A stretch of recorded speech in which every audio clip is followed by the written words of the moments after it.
Sreelekha IPS സർവീസിൽ ഉണ്ടായിരുന്ന സമയത്ത് ലവ് ജിഹാദുമായി ബന്ധപ്പെട്ട നിരവധി കേസുകൾ തൻ്റെ അനുഭവത്തിലൂടെ ഒരു വീഡിയോയിൽ പങ്കുവെച്ചു. ഇപ്പോൾ സോഷ്യൽ മീഡിയയിലൊക്കെ അത് പ്രചരണത്തിലുണ്ട്. അത് ആ ഒരു അനുഭവം എന്ന് പറയുന്നത് നമ്മൾ ഞെട്ടിയിരുന്നു പോകും. എന്ന് വെച്ചാൽ അവരുടെ മുന്നിലേക്ക് വന്ന പല കേസുകളുടെ വിവരണമാണ് അവർ ആ വീഡിയോയിലേക്ക് പകർത്തിയിരിക്കുന്നത്. CASA എന്ന് പറയുന്ന കണ്ണൂരിലെ ഒരു ക്രിസ്ത്യൻ ഒരു അസോസിയേഷനിലെ ഒരു ഫേസ്ബുക്ക് ചാനലാണ് ഈ വീഡിയോ ഞാൻ കണ്ടത്. ഈ ഒരു കാര്യത്തിൽ കേരളത്തിൽ ലവ് ജിഹാദ് എന്ന് പറയുമ്പോഴും ഒരു IPS പദവിയിൽ ഉണ്ടായിരുന്ന ഒരു പോലീസ് ഉദ്യോഗസ്ഥ അത് പറയുമ്പം അതിൽ എന്തുമാത്രം ശരിയുണ്ട് അല്ലേ? ഇത് വളരെ ഗൗരവത്തിലുള്ള ഒരു കാര്യമാണ്. ഈ PC ജോർജ് മുമ്പേ പറഞ്ഞിട്ടുണ്ടായിരുന്നു. PC ജോർജ് പറയുമ്പോൾ ചിലത് അത് കാര്യമായിട്ട് എടുക്കത്തില്ല. പക്ഷേ നമുക്ക് PC അറിയാം. അതുകൊണ്ട് നമ്മൾ കാര്യമായിട്ട് തന്നെയാണ് ഇതിനെ എടുത്തിട്ടുള്ളതും അർഹിക്കുന്ന പ്രാധാന്യത്തോടെ ചർച്ച ചെയ്തിട്ടുള്ളതും. ഇവിടെ ശ്രീലേഖ അത് പറയുമ്പോൾ ശ്രീലേഖയുടെ മുമ്പിൽ വന്ന കേസുകളുടെ അടിസ്ഥാനത്തിലാണ് അത് പറഞ്ഞിട്ടുള്ളത്. അപ്പോൾ ഇത് വസ്തുത വളരെ കൃത്യമായിട്ട് ശ്രീലേഖ അവതരിപ്പിക്കുകയും ചെയ്യുന്നുണ്ടെന്നുള്ളതാണ്. ഇത് പിന്നെ പാലയിലെ ബിഷപ്പ് പറഞ്ഞു അല്ലേ, ഇവിടെ പല സംഘടനകളും പറയുന്നുണ്ട്. ഈ ലവ് ജിഹാദ് എന്ന് പറയുമ്പോൾ പെട്ടെന്ന് വിചാരിക്കുന്നത് ഈ പെൺകുട്ടികളെ മറ്റ് ഇസ്ലാം മതത്തിലല്ലാതുള്ള മറ്റ് മതസ്ഥരിൽ നിന്നുള്ള പെൺകുട്ടികളെ പ്രണയിച്ച് അല്ലെ പ്രണയം നടിച്ച് കൊണ്ടുപോകുന്നു, എന്നിട്ട് അവരെ ആ മതത്തിലേക്ക് മാറ്റുന്നു, പേര് മാറ്റുന്നു, ഒക്കെ ചെയ്യുന്നു.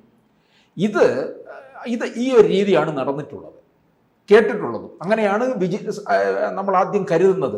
പക്ഷെ ഇത് മാത്രമല്ല പറയുന്നത്, ഈ ക്രിസ്ത്യൻ മതത്തിലുള്ളവരെ ഉള്ള പെൺകുട്ടികളെ പ്രണയിച്ചു കൊണ്ടുപോകുന്നു. അതൊന്ന്.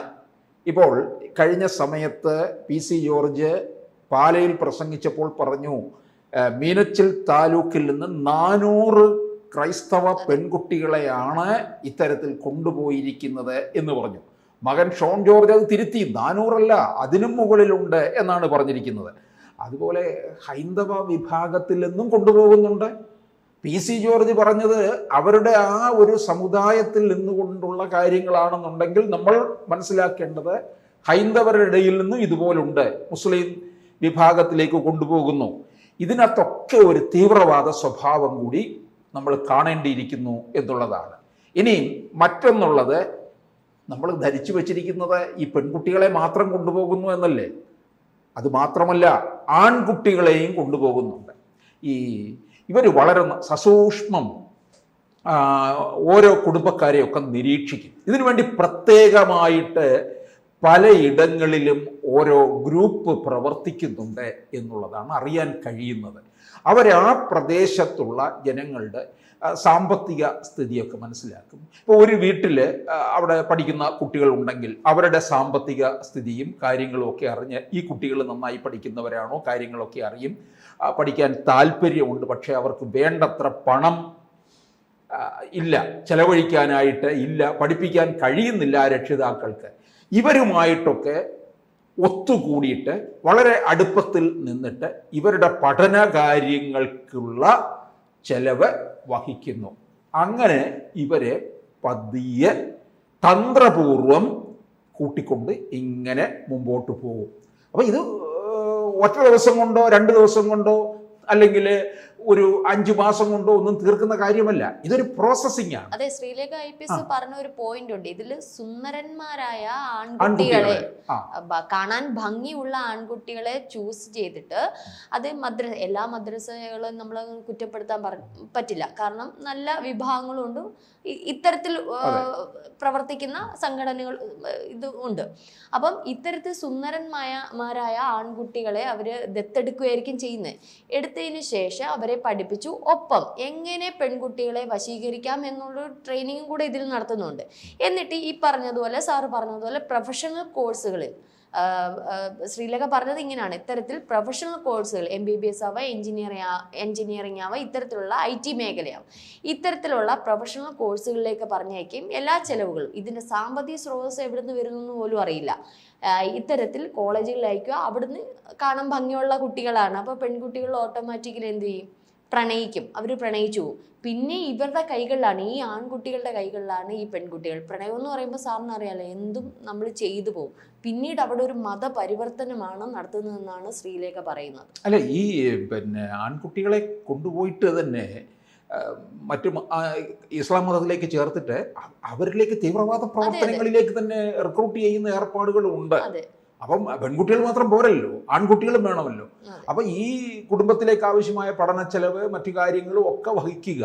അങ്ങനെ അത് വളരെ സെലക്ട് ചെയ്യും. ഇവർ സസൂക്ഷ്മം പഠിക്കും ഇവരുടെ സാമ്പത്തിക സ്ഥിതി, അങ്ങനെ സഹായം കൊടുത്തു കഴിഞ്ഞാൽ ഇവരതിനകത്ത് വീഴുമോ എന്നുള്ള കാര്യങ്ങളൊക്കെ നോക്കും. അതുപോലെ തന്നെ ചില വീടുകൾക്കകത്ത് അവരുടേതായ ചില പ്രശ്നങ്ങളൊക്കെ അഭിമുഖീകരിക്കുന്നുണ്ടാകാം. ചില അച്ഛനും അമ്മമാരും തമ്മിലുള്ള പ്രശ്നങ്ങളൊക്കെ ഉണ്ട്. ഇത് മക്കളെ ബാധിക്കും. അങ്ങനെയുള്ള ഇടങ്ങളിൽ പെൺകുട്ടികളെ ഇവർ പ്രണയിക്കും. കാരണം ആ പെൺകുട്ടികൾക്ക് എവിടെ നിന്നെങ്കിലും സ്നേഹം കിട്ടണം. അതിനുവേണ്ടി പ്രണയം നടിച്ചും ഇവരെ കൂട്ടിക്കൊണ്ടു പോവുകയും ചെയ്യുന്നുണ്ട്. ശ്രീലേഖ ഒരു അനുഭവം കൂടെ പറയുന്നുണ്ട്. 2016 ഇത്തരത്തിലൊരു കേസ് അവരുടെ മുന്നിലേക്ക് വന്നു. 2016 പറഞ്ഞ കാര്യമാണ്. അതെ, തിരുവനന്തപുരം ആറ്റുകാൽ ക്ഷേത്രത്തിനോട് അടുത്തുള്ള ഒരു ഫാമിലി, ആ പെൺകുട്ടി BDSന് പഠിക്കുന്നതാണ്. ഈ അമ്മ വന്ന് പറഞ്ഞു, എൻ്റെ കുഞ്ഞ് ഇതേപോലെ ട്രാപ്പിലായിരിക്കുകയാണ്, എത്രയും വേഗം അതിനെ തിരികെ കൊണ്ടുവരണം എന്നുള്ള. കാസർഗോഡ്. അതെ. അപ്പം ഇത്തരത്തിലെ ഒരു പ്രണയത്തിൽ അകപ്പെട്ടതാണ് ആ കുട്ടി. അപ്പൊ ഇങ്ങനെയുള്ള ഈ പെൺകുട്ടികൾ പിന്നീട് ചെന്ന് ചേരുന്ന ഒരു ഇവർക്ക് ഈ മതപരിവർത്തനം നടത്തുന്ന അവരുടെ മതം വളർത്താനും മാത്രമല്ല, മറ്റൊരു തീവ്രവാദ സംഘടനയിലേക്കാണ് ഈ പെൺകുട്ടികളെ കൊണ്ടുപോകുന്നത്. അതിന് ഏറ്റവും വലിയ ഉദാഹരണമാണ് 8 പെൺകുട്ടികൾ, അല്ലേ, അങ്ങനൊരു സംഭവം ഉണ്ടായാലും മരിച്ചത്. ആ പോസ്റ്റ്മോർട്ടം റിപ്പോർട്ടിൽ പലരും പറയാത്തതുമായിട്ടുള്ള പല കാര്യങ്ങളുണ്ട്. അതിൽ ആ പെൺകുട്ടികളുടെ പോസ്റ്റ്മോർട്ടം റിപ്പോർട്ടിൽ ശരീരത്തിന് ഉൾവശത്ത് പച്ച കുത്തിയിരുന്നു എന്നാണ്. പക്ഷെ അത് പുറംലോകം അറിഞ്ഞിട്ടില്ല. ഞാൻ ഇത്തരത്തിൽ ഈ ഒരു ഇതിനകത്ത് കണ്ടതാണ്. അപ്പോൾ ഇത് എത്രമാത്രം ശരിയുണ്ടെന്ന് നമുക്കറിയില്ല, പക്ഷെ ശരിയായിരിക്കാം. കാരണം 8 പെൺകുട്ടികളുടെ മരണവുമായി ബന്ധപ്പെട്ട് ലവ് ജിഹാദ് തന്നെയായിരുന്നു. അപ്പം നമ്മൾ ഈ ലവ് ജിഹാദ് എന്ന് പറയുന്നത് അതൊരു സംഘടനയോ ഒരു മതത്തിനെയോ വെച്ച് പറയുന്നതല്ല. നമുക്ക് ഇപ്പോൾ ഒരു പെൺകുട്ടി അല്ലെങ്കിൽ ഒരു ആൺകുട്ടി മറ്റൊരു മതത്തിൽപ്പെട്ട ഒരു വ്യക്തിയെ കല്യാണം കഴിക്കുന്നതിലല്ല പ്രശ്നം. അത് PC ജോർജും പറയുന്നുണ്ട്, ബിഷപ്പും എല്ലാം പറയുന്നുണ്ട്. മറ്റൊരു മതവിഭാഗത്തെ കല്യാണം കഴിക്കുന്നതിലോ അവരുമായിട്ട് ജീവിക്കുന്നതിലോ അല്ല പ്രശ്നം. ഇത്തരത്തിൽ ഈ പെൺകുട്ടികളെ, ഈ ആൺകുട്ടികളെ തീവ്രവാദ പ്രവർത്തനത്തിലേക്ക് അല്ലെങ്കിൽ ഒരു ഈ പറയുന്ന മതപരിവർത്തനത്തിലേക്ക് പോകുമ്പോഴാണ് നമുക്ക് ഈ ഒരു സാമൂഹ്യ പ്രശ്നമായിട്ട് വരുന്നത്, അല്ലേ? അതെ, ഇതിനകത്ത് പെട്ടുപോയി കഴിഞ്ഞാലുണ്ടല്ലോ പിന്നെ ഊരി വരിക എന്ന് പറയുന്നത് പ്രയാസമുള്ള കാര്യമാണ്. കാരണം പ്രണയം നടിച്ചും ഒക്കെയാണ് കൊണ്ടുപോയിരിക്കുന്നത്. അത്ര തീഷ്ണമായിട്ടുള്ള തരത്തിലുള്ള പ്രണയമായിരിക്കും അവിടെ നടക്കുന്നത്. അതുപോലെ തന്നെ രജനി പറഞ്ഞല്ലോ, മദ്രസകളിൽ എങ്ങനെ പ്രണയിക്കണം എന്നുള്ളതിനെക്കുറിച്ച് ക്ലാസ് കൊടുക്കുന്നു, അല്ലേ? അതൊക്കെ നമ്മളെ അത്ഭുതപ്പെടുത്തുന്ന കാര്യമല്ലേ? കുട്ടികൾക്ക് പറഞ്ഞു കൊടുക്കുകയാണ് എങ്ങനെ പ്രണയിച്ച് വശീകരിച്ചു കൊണ്ടുവരണം എന്നുള്ളത്. ഒരു കാര്യം നമ്മൾ ഓർക്കണം, ഈ വളരെ വർഷങ്ങൾക്ക് മുമ്പ് VS അച്യുതാനന്ദൻ മുഖ്യമന്ത്രി ആയിരിക്കുന്ന സമയത്താണ് അദ്ദേഹം പറഞ്ഞൊരു കാര്യമുണ്ട്. ഇവിടെ ഈ ലവ് ജിഹാദ് എന്നുള്ളതൊക്കെ ഇവിടെ നടക്കുന്നുണ്ട്. അതുപോലെ തന്നെ ഇസ്ലാം രാഷ്ട്രമാക്കാനുള്ള ഒരു ശ്രമമാണ് ഇവിടെ നടക്കുന്നത്. 2047 അതിനുവേണ്ടി കേരളത്തെ അവർ ഒരു പ്രധാന താവളമാക്കി മാറ്റുകയും ചെയ്യുന്നു എന്ന് VS പറഞ്ഞത് ഇപ്പോഴും ഒക്കെ അത് യൂട്യൂബിൽ കിടപ്പുണ്ടെന്നുള്ളതാണ്.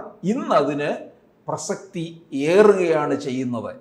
അപ്പോൾ PC ജോർജ് ഒക്കെ പറയുന്നത് വെറും വിടുവായിത്തമൊന്നുമല്ല, കാര്യകാരണ സഹിതമാണ്. അദ്ദേഹം ഈ 400 പെൺകുട്ടികളെ അവിടെ നിന്ന് ആ പ്രദേശത്ത് നിന്ന് ഇത്തരത്തിൽ ലവ് ജിഹാദിൽപ്പെട്ട് പോയതെന്നും പറയുന്നുണ്ട്. വെറും ഒരു അതിശയോക്തിക്ക് വേണ്ടി 400 പറഞ്ഞതല്ല, അദ്ദേഹത്തിന്റെ ലിസ്റ്റുണ്ട്. അതെ, ഈ ശ്രീലേഖ IPS ഒരു അന്വേഷണ ഉദ്യോഗസ്ഥയാണ്.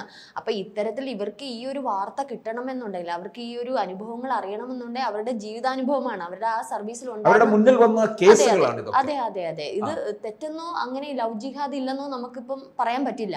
ഒരു റിട്ടയർഡ് ആയിട്ടുള്ള ഒരു IPS ഉദ്യോഗസ്ഥ നേരിട്ട് അവർ വന്ന് പറയുമ്പോൾ നമുക്കത് വിശ്വസിക്കാതിരിക്കാൻ പറ്റില്ല, അല്ലേ? അതെ, അത് അവർ ഒരു ഞെട്ടിപ്പിക്കുന്ന വെളിപ്പെടുത്തലാണ് നടത്തിയിരിക്കുന്നത്. അതിന് 2016 നടന്ന കേസുകളാണ് പറഞ്ഞിരിക്കുന്നത്. ഒന്ന് ആലോചിക്കണം, വർഷം 10 പോവുകയാണ്, 2016 നടന്ന സംഭവങ്ങൾ. അപ്പോൾ ഇപ്പോൾ വളരെ രൂക്ഷമാണെന്നല്ല തെളിയിക്കുന്നത്. അതിനുശേഷം പിൽക്കാലത്ത് വന്നിട്ടുള്ള ഇപ്പോൾ PC ജോർജ് ഉൾപ്പെടെയുള്ളവർ വെളിപ്പെടുത്തുന്ന ഈ കാര്യങ്ങൾ കൂടി വെച്ച് നോക്കുമ്പോൾ ഇത് വലിയ ഗുരുതരാവസ്ഥയിലേക്ക് ഇപ്പോൾ പോകുന്നു. നിലവിൽ പറഞ്ഞിരിക്കുന്ന ലവ് ജിഹാദുമായി ബന്ധപ്പെട്ട ഒരു കാര്യം പറയുന്നു, പെൺകുട്ടികളെ അഫ്ഗാനിസ്ഥാനിലേക്ക് കൊണ്ടുപോകുന്നു. മറ്റ് അഫ്ഗാനിസ്ഥാൻ, അപ്പം നമുക്കൊരു ആശ്ചര്യം തോന്നി എങ്ങനെ അഫ്ഗാനിസ്ഥാനിലേക്ക് കൊണ്ടുപോകുന്നുള്ളത്. അതിന് ഏറ്റവും വലിയൊരു ഉദാഹരണമാണ് ശ്രീലങ്ക വഴി ഇടയ്ക്ക് ഒരു പെൺകുട്ടിയെ ഒരു വിഷയം കൊണ്ടുപോയതും എങ്ങോട്ടായിരുന്നു എനിക്കത് ഓർമ്മ കിട്ടുന്നില്ല. ഇത്തരത്തിൽ കൊണ്ടുപോയ ഒരു സംഭവം, അതായത് നമ്മുടെ അയൽ രാജ്യമായ ശ്രീലങ്കയിലൂടെ കടത്തിക്കൊണ്ടുപോകാം. അപ്പൊ ഈ അഫ്ഗാനിസ്ഥാനിലേക്കും കൊണ്ടുപോകാനൊന്നും വലിയ പ്രയാസമില്ലെന്ന് തോന്നുന്നു അല്ലേ? ബുദ്ധിമുട്ട് വരുന്നില്ല. നമുക്ക് ഡയറക്റ്റ് അഫ്ഗാനിസ്ഥാനിൽ മുനമ്പത്ത് നിന്ന് മനുഷ്യക്കടത്ത് നടന്നിട്ടുണ്ടല്ലോ. ഇതുപോലെയൊക്കെയുള്ള മനുഷ്യക്കടത്ത് വ്യാപകമായിട്ടുണ്ടെന്നുള്ളതാണ്. അപ്പം ഈ PC ജോർജ് അന്ന് പറഞ്ഞത്, പാലയിൽ പറഞ്ഞത് വേഗം 24 വയസ്സിന് മുമ്പ് കല്യാണം കഴിച്ച് അയപ്പിക്കണം, അതൊന്നും പ്രായോഗികമല്ല. ഒരു ബിഷപ്പൊക്കെ ചോദിച്ചിട്ടുണ്ട്, എന്താ PC ആണോ നാട്ടിലുള്ള സ്ത്രീകളുടെ പെൺകുട്ടികളുടെ കാര്യങ്ങളൊക്കെ ഉറപ്പിക്കുന്നതെന്ന് ചോദിച്ചിട്ടുണ്ട്. സാറ് ഈ ഒരു കാര്യം വരുമ്പോൾ അവസാനം നമുക്ക് കൺക്ലൂഡ് ചെയ്യാൻ ഒന്നേ ഉള്ളൂ, പെൺകുട്ടികളും മാതാപിതാക്കളും ശ്രദ്ധിക്കുക.